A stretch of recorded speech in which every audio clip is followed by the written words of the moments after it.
कहानी है घर की चिराग।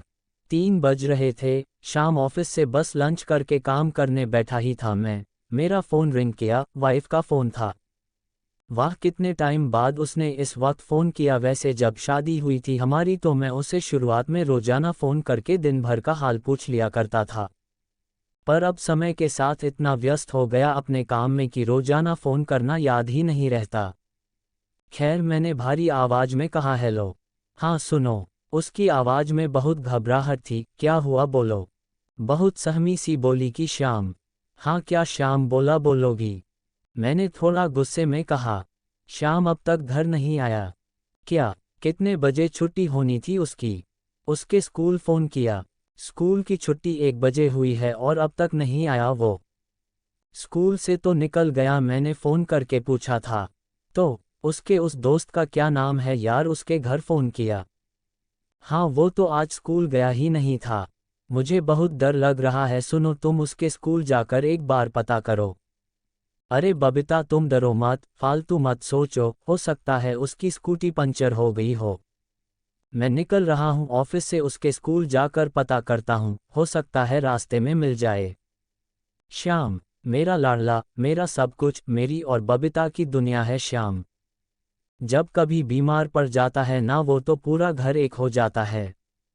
बबीता ने आयान के होने के बाद नौकरी छोड़ दी और पूरा ध्यान उसकी परवरिश पर दिया।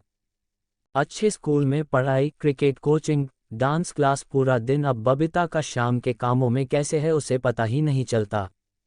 अभी कुछ दिन पहले जब 8th का रिजल्ट आया उसका, उसे स्कूटी दिलाई थी। बहुत जिद की थी उसने कि उसके सारे दोस्त अब स्कूटी पर आते हैं। स्कूल बस से जाना उसे पसंद नहीं। उसकी जिद के आगे हमें हारना पड़ा और फिर उसकी खुशी देखकर हमें बहुत सुकून मिला।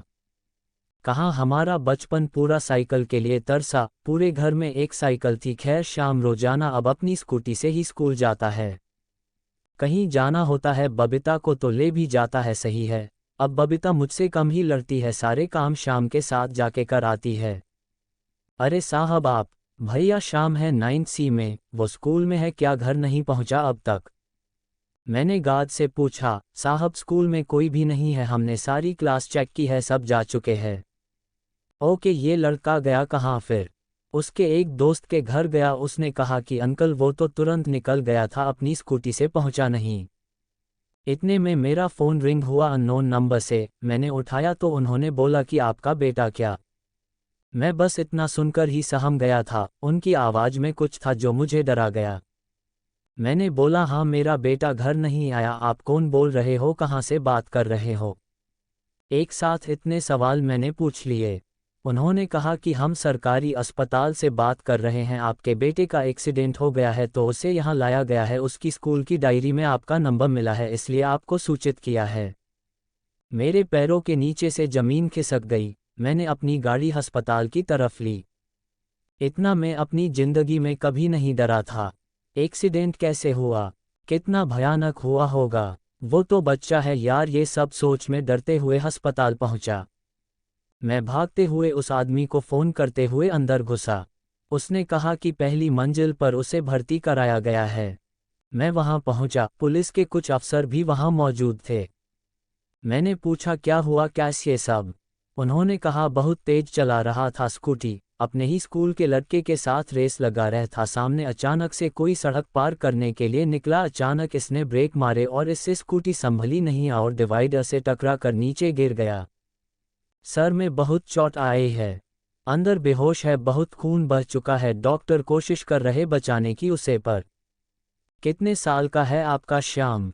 14 साल का है सर। मेरी आंखों में आंसू आ गए, शरीर ठंडा पड़ गया था। इधर बबीता के फ़ोन पर फ़ोन आ रहे थे। बबीता इन सब से वाकिफ़ नहीं थी। मैंने उसका फ़ोन उठाया भी नहीं और कहा, क्या मैं उसे देख सकता हूँ? बिल्कुल, अफसर ने कहा, आप बाहर से उसे देख लो। मेरा दिल बहुत ज़ोरों से धड़क रहा था। मैंने अपनी नम आंखें उस खिड़की से डरते हुए बिस्तर पर बेसुध लेटे पट्टियों से लिपटे बच्चे किन तरफ की। कुछ आंखों के आगे धुंधलापन सा छाया था। आंखें पोंछ फिर देखा तो वो श्याम नहीं था। पीछे से उस अफसर ने मेरे कंधे पर हाथ रखा, कहा कि ये श्याम नहीं, आकाश है, श्याम का दोस्त, जिसके साथ श्याम रेस लगा रहा था। पीछे से आवाज आया, डरता हुआ पापा, बोला श्याम। मैंने पलट कर देखा, श्याम भागता हुआ आया और मुझसे लिपट कर रोने लगा। मैंने उसके बाल सहलाते हुए उसे चूमा। शायद 5-6 साल बाद उसे इस तरह गले लगाया होगा मैंने आंसू पोंछे। उस अफसर ने कहा कि आप अपने बच्चे से इतना प्यार करते हो, फिर भी अपने इसे स्कूटी दिला दी। हो सकता था कि आकाश की जगह श्याम वहां लेटा होता। बात बहुत छोटी है, पर जिस पर गुजरती है उसके लिए जिंदगी भर का दुख हो जाती है। अपने बच्चों की ख्वाहिश पूरी करो, पर इतनी नहीं कि आप उनको हमेशा के लिए खो दो। 14 साल का बच्चा इतना समझदार नहीं कि वो सड़क पर स्कूटी चलाए। वो खुद की और सड़क पर चलने वाले कई लोगों की जान जोखिम में डाल वाहन चला रहा होता है। आप धनवान हैं, इसका दिखावा अपने नाबालिग बच्चों को वाहन दिलाकर मत कीजिए। अगर आज आकाश की जगह वहां श्याम मिलता तो आप भी, जो भाई साहब वहां बैठे हैं अपनी धर्मपत्नी के साथ, उनकी तरह खुद को कोस रहे होते। मैंने उनकी तरफ देखा। उनका हाल देख मैं समझ गया कि क्या बीत रही होगी उन पर। थोड़ी देर पहले मेरा भी हाल कुछ ऐसा ही था।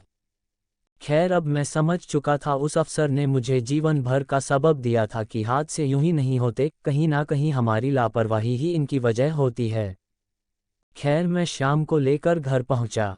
शाम चुपचाप सा था, कुछ कहा नहीं। उसने बबीता को रात में शाम के सोने के बाद सारा किस्सा सुनाया तो वो भी रात भर ना सो पाए। बस हम यही सोच रहे थे कि शाम के बिना हमारी जिंदगी में कुछ भी नहीं है। आकाश को डॉक्टर बचा नहीं पाए। 5 दिन बाद उसकी मृत्यु हो गई।